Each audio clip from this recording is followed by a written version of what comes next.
और उस संघर्ष का जो उपलब्धि था, जो ऐतिहासिक पल आया था, वह 1 अक्टूबर 2020 को आया था, जिसके तहत आज हम सिस्टम, नीति, विधि और विभाग जो इस राज्य में, जो इस क्षेत्र में कार्यरत है, सक्षम है और आदेश पालक है, उन्होंने हमारे जात को, जमात को, कुटुंब को, कबीला को अपनाया और वह हमें हक हुकूक देने के लिए सार्वजनिक रूप से हमारी समस्याओं को अस्थायी समाधान करने का वह लिखित रूप से और हमें वह जो अपना मंतव्य दिया था या उसको कहीं आश्वासन दिया था, वह हमें 1 अक्टूबर 2020 को पूर्ति हुई थी। इसीलिए उस उपलब्धि भरा जो दिन था, उसको यादगार के रूप में हम लोग इस लातेहार जिला के संपूर्ण आदिवासी लोहारा समाज के कुटुंब के परिवार आज लोहारा क्रांति दिवस के रूप में हम लोग यहाँ मना रहे हैं। ऐसे ऐतिहासिक क्षण में उपस्थित आप सभी धन्यवाद के पात्र हैं, अभिनंदन के, और आप लोग को जो आज का उपलब्धि है, जो आज के इस कार्यक्रम के लिए यहाँ जो आयोजन है, इसका जो संदेश हमारे समाज के जन जन तक जाए, क्योंकि हम लोग सीमित लोगों को इसलिए बुलाते हैं क्योंकि सीमित में जो विचारों का, संदेशों का और कार्यक्रम का जो मूल भावना, मूल उद्देश्य है, उसकी पूर्ति यहां से वह बौद्धिक क्षमता बढ़ाते हुए, मानसिक क्षमता बढ़ाते हुए, यहाँ की शैक्षणिक क्षमता, संवैधानिक क्षमता जो है, सामाजिक क्षमता, जो मानवीय गुणों को बढ़ाते हुए अपने आंगन तक, अपने परिवार, अपने कुटुंबजनों तक यह संदेश ले जाए, इस उद्देश्य से यह कार्यक्रम है। क्योंकि हम जिस देश में निवास करते हैं, यहाँ पर इस श्रेष्ठ मानव को हमेशा संघर्ष करना पड़ा। जब मानव यहाँ पर अपने आप को श्रेष्ठ साबित नहीं किए हुए था, तब यहाँ हिंसक पशुओं का राज था। यहाँ पर हिंसक जानवर, खूंखार जानवर यहाँ राज किया करते थे। उनका यहाँ एक प्रभुत्व होगा, पहाड़ पर्वत होंगे, यहाँ कैमराएं होंगे, नदी तालाब होगा, लेकिन आज के जैसा मानव सभ्य नहीं होगा, आज के जैसा मानव पूर्ण रूप से व्यवस्थित नहीं होगा। वह जानवरों से, हिंसक पशुओं से डरा दुबका हुआ, वह किसी चट्टान में, किसी कंदरा में, किसी पेड़ में सुरक्षित महसूस करता होगा। लेकिन जब पाषाण काल, लौह पाषाण काल आता है और जब याद का खोज होता है, औजार हथियार का निर्माण होता है, तब जाके मानव में क्षमता विकसित होता है, आत्मरक्षा, जो बल है उसको, और अपने से ताकतवर, अपने से हिंसक जीवों को कंट्रोल करने का क्षमता उसमें वो विकसित हुआ। तब हुआ जब हथियार और औजार का खोज, यह सभी जीवों से श्रेष्ठ प्राणी, मानव प्राणी ने उसका खोज किया। और उसके साथ साथ हथियार, औजार उपकरण के रूप में भी आया। वह कृषक बना, पशुपालक बना,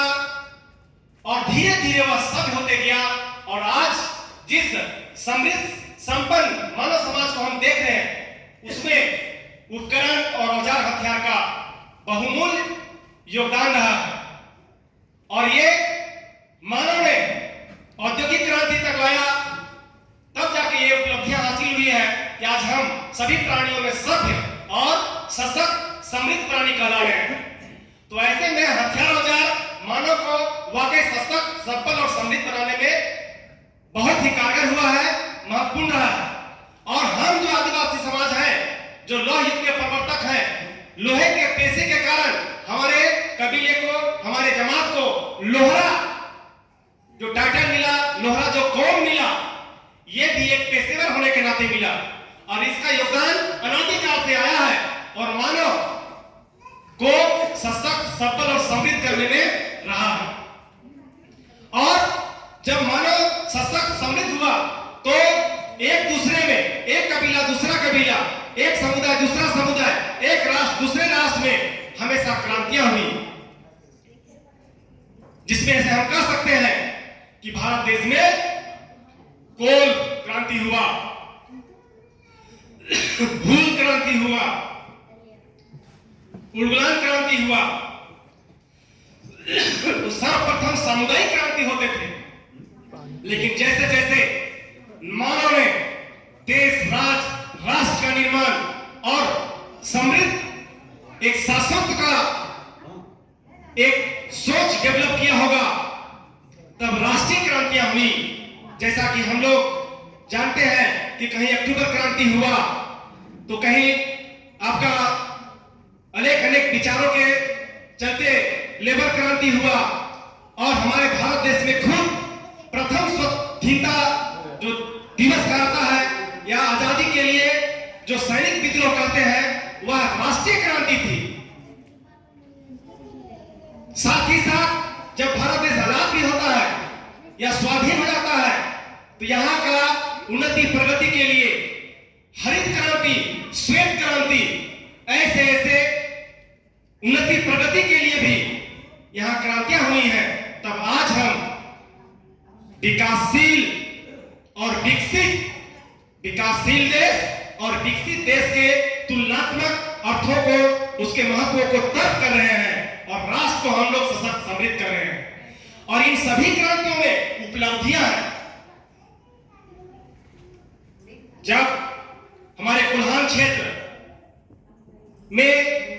जब कोल क्रांति हुआ, तो वहां पर हम लोग के लिए विल्किंसन रूल आया, और हमारा जो एक समुदाय विशेष, क्षेत्र विशेष में एक लिखित में उसको कानून मिला, लिखित में हक मिला, हुकूक मिला। उसी प्रकार संथाल परगना क्षेत्र, जिसको मानभूम भी कहा जाता था, सिंहभूम, मानभूम, तो वो सिंहभूम क्षेत्र जो था, जो आज वीरभूम, सिंहभूम, मानभूम के नाम से चला था, कुछ पश्चिम बंगाल चला गया, तो वहां पर जब संथाल क्रांति हुई, तो वहां पर CNT एक्ट, SPT एक्ट